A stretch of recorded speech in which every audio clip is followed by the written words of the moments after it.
पहले प्लानिंग की पहली मीटिंग में मैंने कहा था कि मेरी केंद्रीय विद्यालय की फाइल को आप दिल्ली भेज दें। आपने मुझे, ये आपका जवाब है जो मैं साथ लेकर आया हूं, आपने उस समय आश्वस्त किया था कि डीसी साहब के पास मेरी फाइल है, उसे जल्दी से दिल्ली भेज दिया जाएगा। आज 2 साल हो गए हैं, आपने फाइल मेरी दिल्ली नहीं भेजी है। और इससे सीधा सीधा ये लगता है कि आपका जो है, आप सिर्फ और सिर्फ झूठ बोलकर सत्ता में रहना चाहते हैं, और इससे आपकी नीयत और नियति में फर्क पता चलता है। आपकी नीयत जो है झूठ बोलकर सत्ता में रहने की है, और नियति यही कह रही है कि आगे कभी आप देखने को भी नहीं मिलेंगे। अगर मैं हेल्थ इंडेक्स की बात करूं, फिजिकल हेल्थ इंडेक्स 2025 की बात करूं, और नीति आयोग के मुताबिक हिमाचल प्रदेश जो है हेल्थ में, हिमाचल प्रदेश जो है वो टॉप 10 में भी नहीं आ रहा है। Natural state of adult Himachal, जिसका सर्वे जो है सेंट्रल यूनिवर्सिटी ऑफ एचपी के मुताबिक, हमारे जो बच्चे हैं 48% जो बच्चे हैं उनका जो वेट है लास्ट पिछले 1 वर्षों में जो है वो 48% बच्चे उनका की अंडर वेट पाए जा रहे हैं। महिलाओं की जिनके सम्मान की आप बात करते हैं 1500 रुपए की, उनकी बॉडी में, मतलब मैं बताऊं, एनीमिया के 39%, प्रेग्नेंट वुमेन में 39% चांसेस आ गए हैं। और तो और बीपी, शुगर और पथरी जैसी बीमारियों का तो हम इलाज नहीं कर पा रहे हैं। मैं अपने करसोग विधानसभा क्षेत्र की बात करूं तो मेरे विधानसभा क्षेत्र में अल्ट्रासाउंड की जो है सिर्फ और सिर्फ मशीन है। पिछले 2 साल से वहां पे डॉक्टर नहीं है। एक अल्ट्रासाउंड का 1500 से लेके 2-2000 चार्ज किया जाता है, करसोग में भी, आईजीएमसी में भी। और एक गरीब आदमी के लिए 1500 रुपए का और 2000 रुपए का मतलब होता है 4 दिन की दिहाड़ी। डॉक्टर नहीं है तो फिर लोगों का इलाज कैसा होगा? और तो और क्या बोलते हैं, एक्सरे लेने के लिए भी लोगों को इमरजेंसी में एक्सरे नहीं है। अगर किसी की एक टांग टूटी है, उसे आप इमरजेंसी में कहेंगे बाहर किसी लैब से एक्सरे करके आओ, जितने में वो बाहर पहुंचेगा उतने में तो दूसरा फ्रैक्चर हो जाएगा। तो ये किस तरह का, और इतने में भी डॉक्टर भी नहीं है। तो इसके लिए मैं कुछ 2 शब्द कहना चाहूंगा आपकी सरकार के लिए।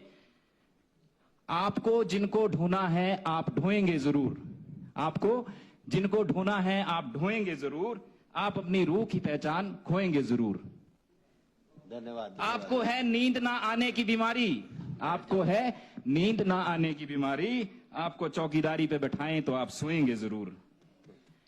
मैं अपने विधानसभा क्षेत्र की अगर सड़कों की बात करूं, आपने इसमें कहा कि आपने 4000 से अधिक सड़कों के जो गड्ढे भरे।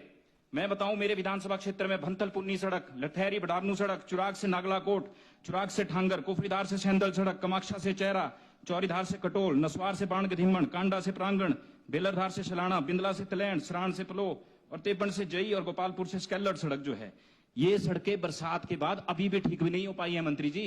यहाँ पे सड़कें, बसें नहीं जा पाती हैं। पहली से लेके 5वीं क्लास के बच्चों को 5-6 किलोमीटर पैदल चल के तलैंड से घर पहुंचना पड़ता है शाम के समय।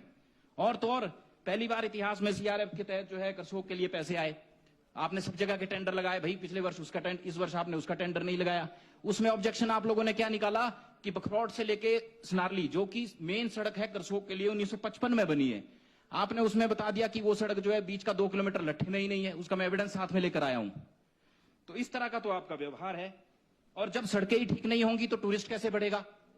टूरिज्म तो तब आएगा क्योंकि सड़कें जो हैं आधुनिक मानव जीवन में हुए आधुनिक विकास को दिखाती हैं। जब सड़कें ही ठीक नहीं है तो फिर जब टूरिस्ट नहीं पहुंचेगा तो फिर हमारी आय के साधन कैसे बढ़ेंगे? एक तरफ से आप बातें कर रहे हैं कि हम प्रदेश में जो है टूरिज्म को बढ़ाना देना चाहते हैं। तत्तापानी में जो मंत्री जी तो आते रहते हैं, तत्तापानी में जो घाट का काम है वो भी, टूरिस्ट घाट का है, वो भी जो है वो बंद कर दिया गया है।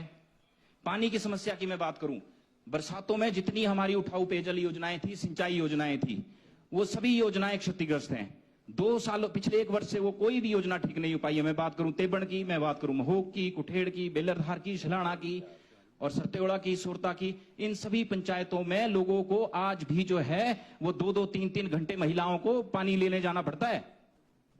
और ये वर्तमान स्थिति है। और मेरे भी नहीं आ रहा सर, तभी तो बोल रहा हूं। बात मेरी नहीं है सर, जनता जो है वो सरकार को चुनती है, और सरकार का ये दायित्व होता है कि वो जनता की भावनाओं को देखकर उनके हित में कल्याण करे। और अगर मैं करसोग से आया हूं तो मैं अपनी बात नहीं रख रहा हूं, मैं करसोग विधानसभा क्षेत्र के उन सभी लोगों की बात यहां पे रख रहा हूं। मैं बताऊं, हमारे वहां पे एक इकलौता आईटीआई का संस्थान है सर, आपसे हाथ जोड़ के निवेदन है, थोड़े से पैसे उसके लिए दे दो। पुलिस स्टेशन की हमारी बिल्डिंग है, 2 साल से उसमें एक ईंट नहीं लग पाई है। और तो और हमारे बस स्टैंड में टॉयलेट ही नहीं है। आप ये समझिए, माताओं बहनों को कितनी दुविधा का सामने करना पड़ता होगा। हॉस्पिटल में भी टॉयलेट नहीं है। ये है पिछले 1 वर्ष का आपका व्यवस्था परिवर्तन।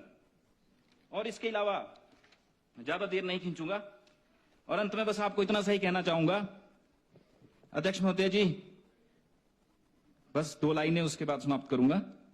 सुक्खू जी सत्ता में आए, सुक्खू जी सत्ता में आए मगर नीयत रही ढीली।